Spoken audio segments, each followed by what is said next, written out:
El meu primer servei va ser un 31 de desembre de 2019. El primer servei sempre crec que tots els professionals, vinguis d'on vinguis, se't queda, no? I va morir un nano de 17 anys anant amb moto quan la mare li va demanar que faltaven alguns cotillons per portar a casa i a la sortida va caure malament, va morir a l'acte.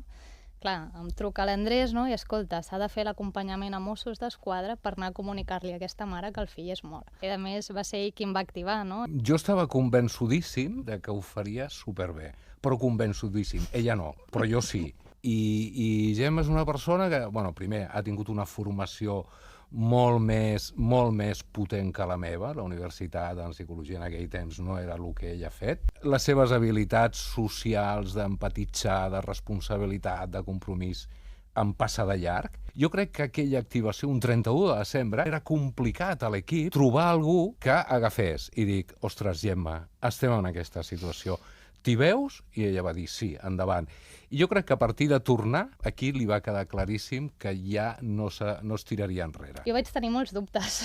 Seré capaç, no? Com ho gestionaré? Vaig estar bastanta estona amb ell al telèfon, no? Recordant una mica què és important fer i no fer per no afegir més mal en aquesta situació. Anava a l'ambulància, em suaven les mans, taquicàrdia... No? I és cert que un cop arribes allà, te n'en surts. Després has de treballar potser al sortir del domicili i com tornes tu a casa, no?